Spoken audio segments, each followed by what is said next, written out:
What's up, ladies and gentlemen? Wolfgar here, and welcome to aRPG Update, my video series which takes a look at what's going on in the world of action role-playing games. I know it's been a couple of weeks since I've done one of these videos, but I was heavily preparing for the Diablo 3 Season 18 launch, and for those of you who do not know me, I am also the founder of A Level with a Cause. During the opening weekend of Seasons in Diablo 3, we gather a bunch of community members, streamers, etc., and raise money for different causes. We've raised money for St. Jude Children's Research Hospital, Save the Children, and an organization known as TakeThis.org. And during this season's event, we were able to raise $3,300 for St. Jude's. We actually reached a major milestone when it comes to Level with a Cause. This has had an absolutely fantastic reception from the Diablo 3 community, and we have now raised over $50,000 for charity, ladies and gentlemen, since its inception in Season 11.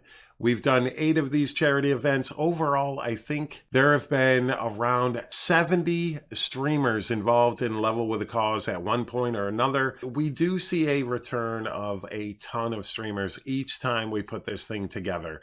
And it just grew so massively. I would have never dreamed of reaching $2,000 when I first started this. And now we're over $50,000 raised for charity. And that's just plain epic. I wanted to get that news out for you guys because the Diablo 3 community is just amazing. And I'm so proud of the work that all the streamers do during this event, and so grateful to those who donate to the causes. Thank you so very much for all of your support during these Level with a Cause events, and they will definitely be continuing going forward. With all that being said, let's move on to some more news, ladies and gentlemen. First up, Pagan Online has seen its full, complete release. Pagan Online is 100% available to play. Now, they did add some things with the release over the last, couple of months, and one of which was click to move instead of the WASD movement. I'm really enjoying click to move, although I do have to say it's kind of clunky, at least in the town hub, the Pantheon area, if you will. It's a little bit clunky there, less so when you're actually in gameplay, but in town it's very clunky. I think they need to do some more work with the click to move. Overall, it does seem to be a very fun game to play. I haven't gotten really far in it. I am enjoying some of the different classes though, and hopefully I can actually get some more playtime, do a full-on review since this game has released its full version. I'd like to get some more playtime under my belt in order to do so, just to make sure that I'm giving you guys some accurate information about this game.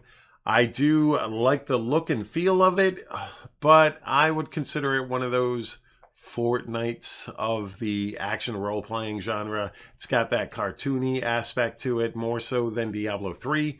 So that's something that you've got to be able to get over if you want to play this game.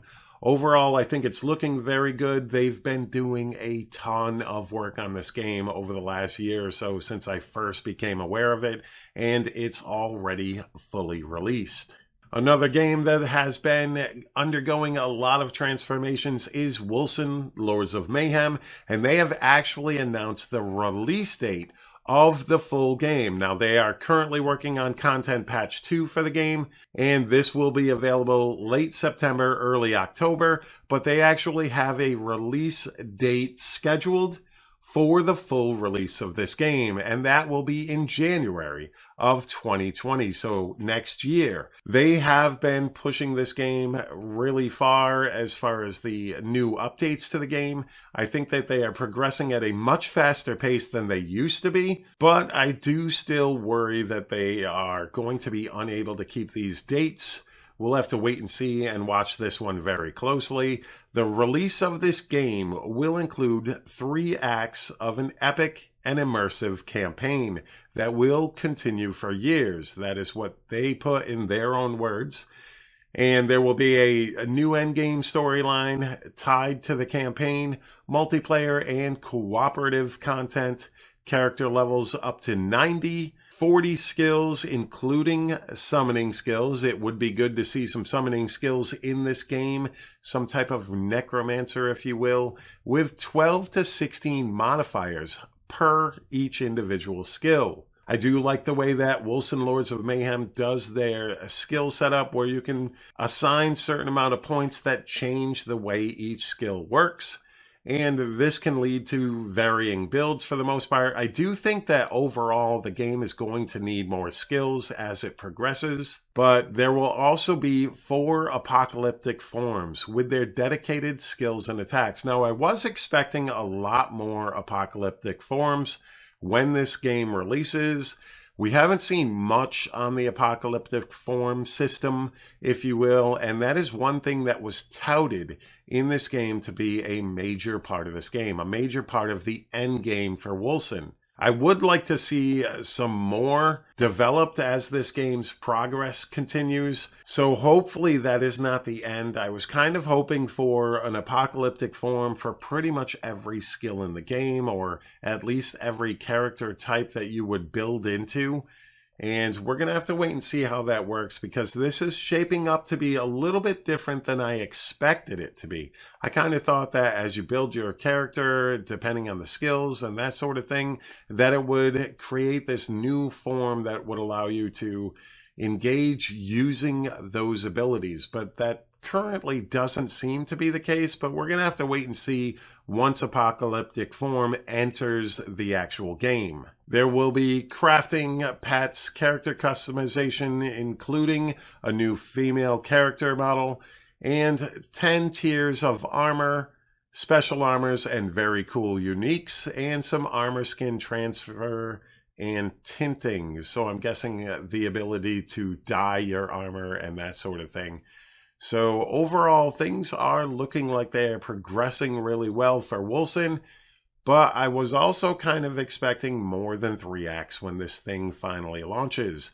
They've spent a ton of time on this game, and we'll have to wait and see how long these acts are. There really needs to be a lot of content on the full release of this game in order to make it worthwhile for those who have supported its development throughout the entire time that it's been undergoing this progress. But like I said, we're going to have to wait and see. Hopefully there's more content coming after the initial release, which is what they are saying, that there will be free content going forward with this game as far as new acts, new skills, and that sort of thing. So hopefully this game will keep progressing even after launch. We'll have to wait and see how that whole cosmetic monetization works for this game. I'm keeping a very close eye on Wolcen Lords of Mayhem. I did play the Content 1 patch and thought it was a pretty awesome game. Overall, it needed some bug fixing and stuff like that, but it kept me entertained all the way to the end of that act. And that was something that I was really needing the game to do. It seemed to have a very cool storyline. The graphics are absolutely amazing, and gameplay overall was pretty good. So hopefully this type of progress will continue with Wolcen Lords of Mayhem. And let's wrap things up with a little bit more Warhammer Chaosbane. So Warhammer Chaosbane tweeted on August 14th with an update regarding the console patch, and they're going to merge the invasion and multiplayer improvement patches with this console patch. And they do give their deepest apologies for the delays, and we're working to ensure that the patch goes live as soon as possible. Now, with this post came a image that says, due to some complications with the submissions process on consoles, we've reluctantly decided to combine the invasion and matchmaking patches into a single update for console players. While this will result in a slight delay, that's something we're going to talk about. We're confident that this will result in a much smoother approval process. We'd like to apologize for the delays. We'll do our best to keep you updated on our progress moving forward. That, ladies and gentlemen, was tweeted on August 14th. That is pretty much the last thing they have tweeted about.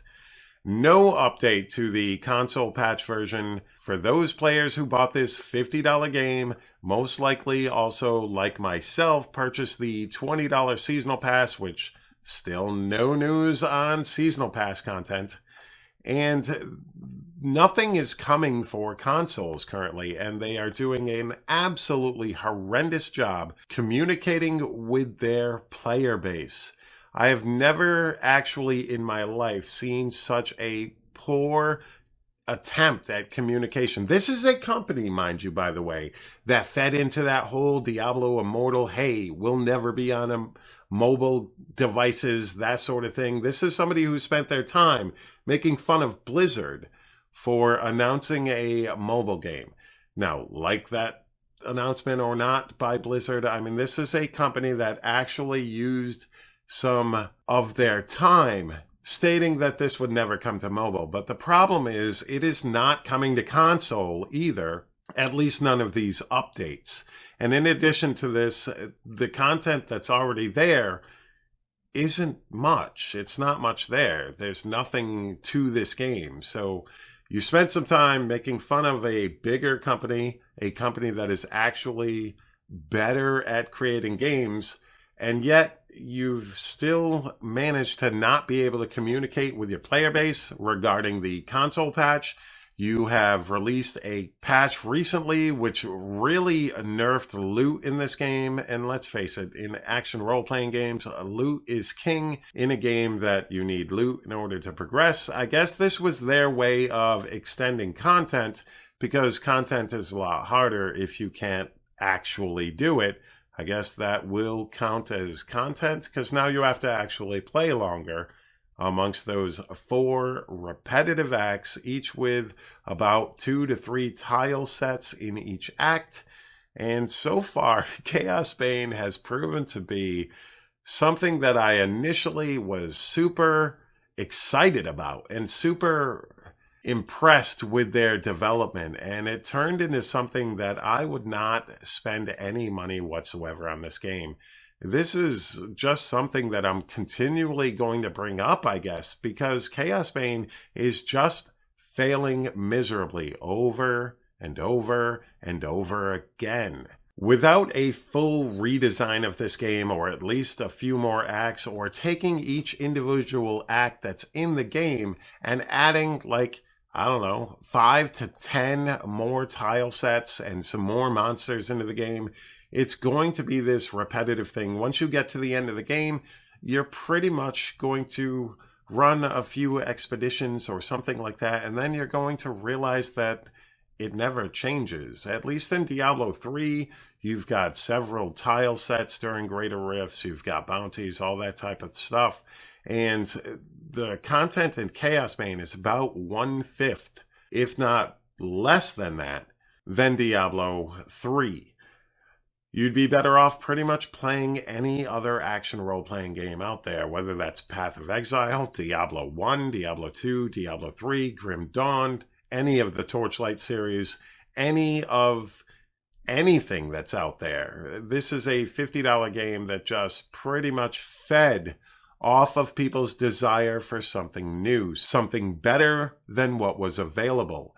And it is definitely not. And I know I complain about Warhammer all the time, and I know I can be a little bit, I don't know if I would say toxic, but it's this type of behavior out of the developers of video games that I really can't stand. Don't feed off of people's belief that you could actually produce quality content and then not communicate whatsoever.